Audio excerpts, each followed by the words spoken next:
L'air était lourd, épais d'humidité et de peur. Au début des années 1990, la Casamance, une région du sud du Sénégal, était une terre en proie au tumulte.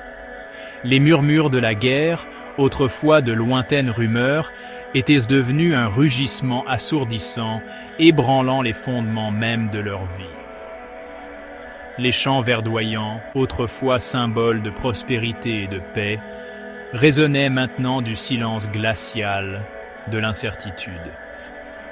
Les rires des enfants qui jouaient avaient été remplacés par les mélodies obsédantes des femmes en deuil. Leurs voix, chargées de chagrin, peignaient un tableau effrayant du conflit qui avait englouti leur vie.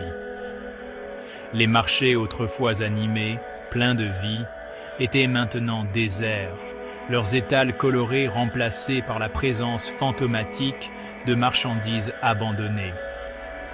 Les murmures parlaient d'une lutte pour l'indépendance, d'un combat pour la liberté face au Nord. Mais la liberté, Omar le réalisa, avait un prix élevé. C'était un prix payé en sang, en larmes et dans les rêves brisés d'un peuple pris entre deux feux. Son cœur souffrait pour sa patrie, pour la vie qu'il connaissait autrefois, pour l'innocence qui avait été volée par les ombres de la guerre. Le conflit avait creusé de profondes fissures au cœur de la Casamance, divisant familles, amis et voisins. Les frontières entre le bien et le mal étaient devenues floues, remplacées par une tapisserie confuse de loyauté et de trahison. Omar, un jeune homme à l'aube de l'âge adulte, se retrouva pris au milieu de ce maelstrom. Son village, autrefois un sanctuaire de paix, était devenu un champ de bataille. Les couleurs vibrantes de leur vie s'étaient estompées en nuances de gris, reflétant l'incertitude qui obscurcissait leur avenir. Sa famille, déchirée entre sa loyauté envers sa patrie et son désir de paix, reflétait les profondes divisions qui gangrenaient la Casamance. Son père, un ancien respecté, s'accrochait à l'espoir d'une résolution pacifique, ses paroles empreintes de la sagesse des générations passées. Son frère aîné, animé par la passion ardente de la jeunesse, avait rejoint les rebelles, ses yeux brillants d'une détermination farouche à se battre pour leur indépendance. Omar, pris entre le pacifisme de son père et la ferveur de son frère, se trouvait aux prises avec son propre sens du devoir. Omar portait le poids de sa famille sur ses épaules, leurs espoirs et leurs peurs entrelacés avec les siens. Sa mère, les yeux reflétant la douleur d'une mère voyant son monde s'effondrer, priait pour sa sécurité, ses prières une source constante de réconfort. Ses jeunes frères et sœurs, trop jeunes pour comprendre les complexités de la guerre, s'accrochaient à lui, leurs yeux innocents reflétant la peur qui le rongeait. Il était leur protecteur, leur confident, celui vers qui ils se tournaient pour être rassurés dans un monde qui avait perdu son sentiment de sécurité. Ils devaient être forts pour eux. Ils devaient trouver un moyen de naviguer sur le chemin périlleux qui l'attendait, pour les protéger des horreurs qui se cachaient dans l'ombre. Mais comment pouvait-il les protéger alors que lui-même était perdu dans le labyrinthe de la guerre? Comment pouvait-il être leur lueur d'espoir alors que son propre esprit vacillait dans l'incertitude? Le poids de leurs attentes pesait sur lui, menaçant de l'écraser sous son immense pression.